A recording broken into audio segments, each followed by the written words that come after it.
Okay then, good evening, Center for Spiritual Living in Tulsa. Hello, hello. I'd spend some time on the YouTube flicking around, and it's amazing how much the universe will send me little blurbs of inspiration by people that I haven't even asked for. So in this case, I was just looking through, and there was a little thing of Michael Beckwith. And he was being interviewed in a 30-second spot. And he said, all of us go through a journey of to us, by us, through us, as us. And now that's a great sermon structure. So that's what I'm using tonight. To us, by us, through us, and as us. Now, when it's to us, that's the victim stance, right? And that's the one, you're in that when you say, that makes me so mad. It's not making you anything. We're choosing in that moment to respond with anger. Or, why does that always happen to me? That's again a victim stance. Or, oh, what poor me, ain't it awful? And you can always go online in the blog, and there's plenty of other people agreeing with you how ain't it awful, whether it's the weather or the politics or the medical establishment or the neighbor next door, right? I mean, anytime we're looking at the world like that, it's poor me, victim status. So everything's happening to me. We've all learned in here, though, of course, that that's not where we want to stay. Nobody wants to stay there. That's just pure ego. The next stage would be by us. Things are not happening to us. They're happening by us. We're making things happen. We're setting goals. We're going to go out and conquer the world. And frankly, our business community is full of motivational speakers with that very message. Set your goals, make a plan, work your plan, reach your goals. And that is much better than being a victim. But that's only the second stage on our journey. You're there if you're setting goals and you're wanting to control everything. You're trying to make it happen. You're trying to manipulate other people to do what you want them to do. And this, of course, leads to tremendous stress and anxiety. If we're attached to the outcome of any of our goals, then being attached to the outcome is only going to make us feel good when we get what we want and not what may show up out there, right? Anything that shows up out there that's different from what we want makes us feel very insecure, and we try all the harder. That's struggle. That's pushing the stream. We don't need to do that. So where the victim status to us gives us fear and anger and a sense of separation and aloneness, the by us gives us a sense of stress and anxiety and like we're not good enough unless we achieve those goals. And then we find we're not completely happy because there are goals out there in the world. And therefore, we're striving to do it again. I actually talked to a millionaire once, multimillionaire, and he said, well, I made my first million and I wasn't that happy. So I went after my second. And I thought, wow, out of the mouth of a millionaire.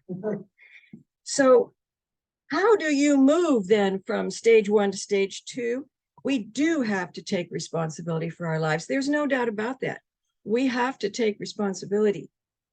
It's just then if we assume that taking responsibility means that we have to make things happen and control the world, we miss the point. Forgiveness will get us out of victimhood. Forgiveness and taking responsibility for our part in anything. That's not to say people don't do things. I mean, look at what's going on in Ukraine, or even just an earthquake and all those people that have been displaced.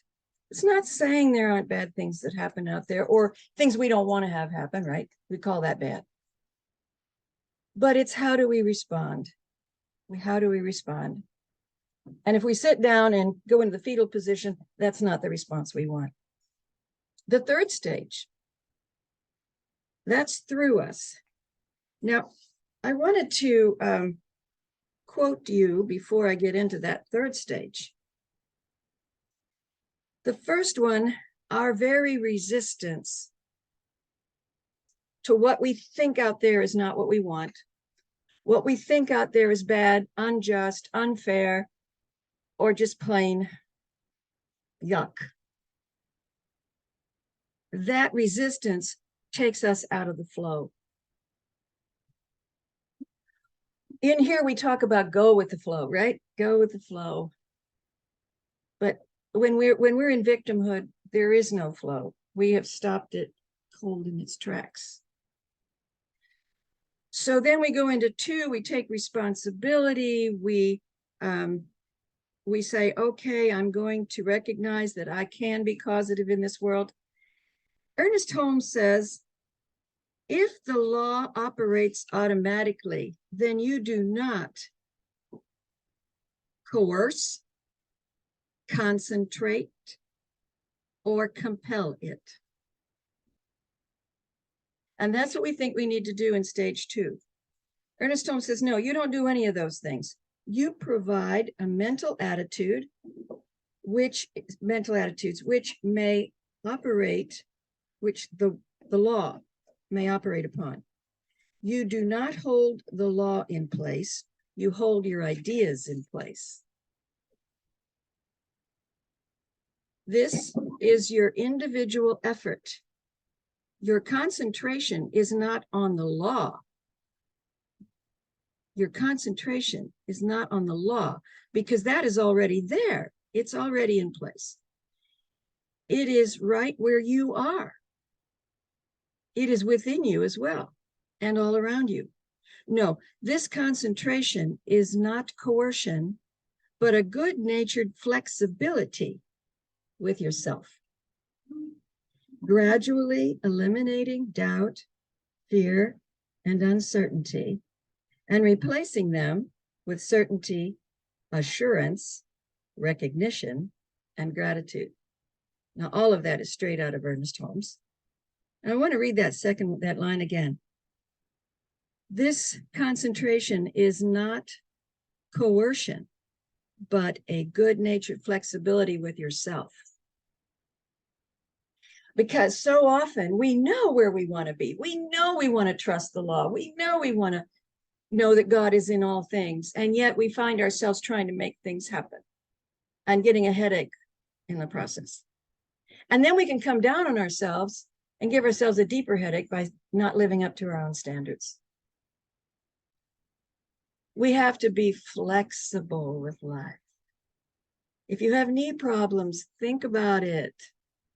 Flexibility. You want to be flexible with life, gradually eliminating doubt and fear and uncertainty and replacing them with all those wonderful things.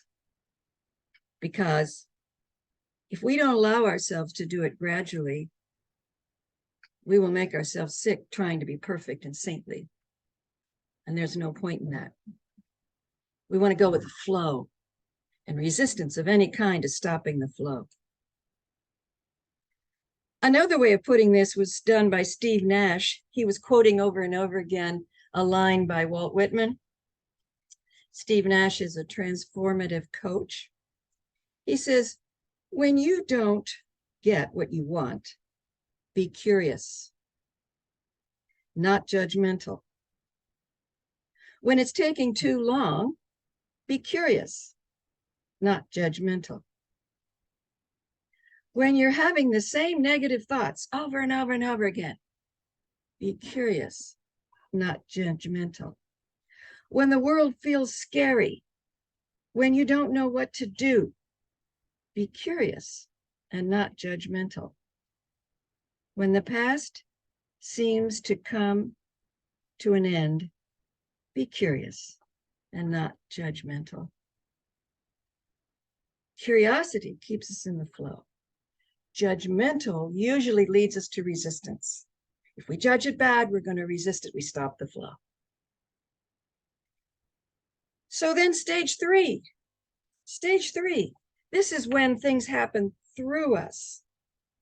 This is when the energy from the universe is moving through us, and we are simply the conduit, and our job is to plant the seed and let it happen. Plant the seed and let it happen. That's hard, easier said than done, isn't it? We set it in motion. We follow our inner guidance. So if there's something we need to do, we do it. But we let it happen. We don't try to make it happen. And the result of that is freedom. Freedom and peace and joy. The hard part is having the faith, right? The hard part is saying, okay, I put it into mind, I want a better job. I put it into mind that I am with a perfect mate. I have put it into mind, and then it doesn't show up in 24 hours. And we say, okay, what happened to my idea, right? What happened to my prayer? What happened to my affirmation? Well, Ernest, I got a lot of them here for you, Dolores. Ernest says, Jesus was very explicit in his teaching of the use of faith. He said, if you ask for a bread, you will not receive a stone. This is equal to saying, if you plant a rose bush, it will not become a lemon tree. The law of faith operates with integrity on the definite idea that thought, expectancy, or acceptance implanted in it. Those are three important words. We put out a thought. I want a better job. I want a job like this, where I'll feel useful and get well paid and have good vacations and whatever else you put on your list, right? Then that is watered and fed. The thought, the expectancy, and the acceptance that we have implanted in that. There is a time for sowing. This is still Ernest. There is a time for sowing as well as a time for harvest. Plants must not be pulled up or interrupted in the process of their growth. They must be watered with hope, fertilized with expectancy, and cultivated with enthusiasm, gratitude, and joyous expectation. I'm sorry, joyous recognition that it's already here. Oh, I love that. I love that. Watered with hope. You know, what this reminded me of, I was in my kitchen last week, and I reached into my cupboard under the sink. Now it's pitch dark in the cupboard, and the way I was standing, I couldn't see anything in there, but I knew that there was a roll of paper towels in that cupboard. So I simply reached down, went into the dark hole, and pulled out like a magician's cap. You know, I pulled out my paper towels. And I thought, that's just like Ernest Holmes. You know, we plant our seed, but we have to know with the same certainty that I did, that those paper towels were in there, that our mind has put the idea into mind, and that it will come back after its own kind. I knew I had put the paper towels in there, so I expected them to be there. If we can put our ideas, our thought, our pattern into the universe, into the mind with the same certainty, and then say, well, I put it in there, it's in there, and then start allowing it to come to us through expectancy, through recognition, through gratitude. With that kind of certainty, we have it. We have it. We're not going to be holding it at bay. So we stop the flow when we focus on what's manifest.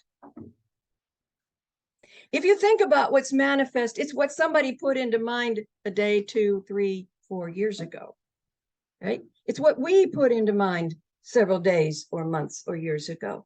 And now we have it and we see it. And now we want something that we just thought to come into manifest form immediately like that. Well, it will if we're saints.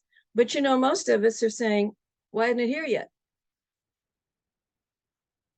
We got to allow that flow. There's a time for everything, a time to mature. We don't want to dig up those plants when they're still growing. We let them in their soil and we say, I know it's coming. God, I just know it's coming and I'm looking forward to it. And I know it's here just as soon as I am open and receptive. But we do not say, where is it? Why isn't it here yet? That's the resistance. And that will stop, that'll slow down the flow. So we move on to the next stage, as us, as us. To do that, we have to take our mind off the manifest world. We have to take our mind off the symptoms. When I had COVID a month ago, I realized that I had to take my mind off of the cough, off of the sinus congestion, off of everything that I didn't want that I was experiencing in my body. I had to take my mind off of that completely, because the minute I said, gee, this cough, I was creating it again in the moment. So I had to take my mind off of it. So where did I put my mind? I put my mind on beauty, beautiful music. I played gorgeous music. And I would say to myself, oh, this music, it's so beautiful. Oh, listen to the flow, listen to the beauty. The sun was pouring in my bedroom. And then I would breathe in joy and I breathe out joy, because joy is a healing vibration. Breathe in joy, breathe out joy, ignore the symptoms completely. I'm focused entirely on breathing in joy, breathing out joy. I was not miserable lying in bed. I was having a great time. I was on a spiritual retreat. I could have been focusing on my symptoms and been miserable, but I chose not to. We can all choose not to focus on what's already manifest and ask for something knowing it has already come. Stop looking at what has already been manifest. That's the past. We're wanting to bring something fresh into our experience. Focus on the feelings of joy that you would have the minute you knew you had it right there. Those feelings, bring it into form. And then things happen as us, as us. We recognize that we are the energy itself. We are the energy itself. We feel our oneness with all that is. We are co-creating with God in every moment. And we are much less focused on the material plane as we start to realize and feel the truth, not just the intellectual idea, but the truth that we are one with God. One more, Ernest Holmes. You need not force or coerce, but you must obey the law. If you can see God in everything, then God will look back at you through everything. Isn't that beautiful? God will look back at you through everything. God will look back at you through Brad. God will look back at you through Dell. God will look back at through Carol, but also through the puppies, the kittens, the flowers, the snow, the candy on the table over there. God will look back at you through everything. Continuing. This is the meaning of the saying, act as though I am and I will be. This is the law of good give and take. When the time comes that nothing goes forth from you other than that which you would be glad to have return, then you have reached your heaven.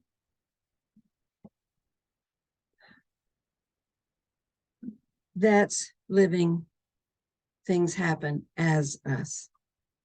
Now, obviously, all of us are living all four of these at the same time. We can move in and out of these stages of being 4, 5, 6 times a day. It's not like we start victim and then we end up here, we're saints and we're saints. like the Masters of the Far East or something. No, it's all of these. These are stages in our spiritual development, but we are all of these things off and on all the time. And the trick is never to be upset with ourselves when we find ourselves playing the victim. It is in that moment that we say, up, old habit, echo, old habit. I choose to forgive that situation. I release it from my condemnation. I'm going to move on. I'm going to take responsibility for this situation. And then I'm going to give it over to God, because that's the next station. I give it over to my own higher power, my own divine wisdom, my own spirit, whatever word rings a bell for you. It's just knowing that these stages exist, saying, I don't want to play that anymore. I'm going to move on up the line. It's a roadmap. It's just a roadmap. And we're all on it. But the beauty is that when we put out, what we put out is only that which we would love to get back. We will be in our own heaven. So have a great week.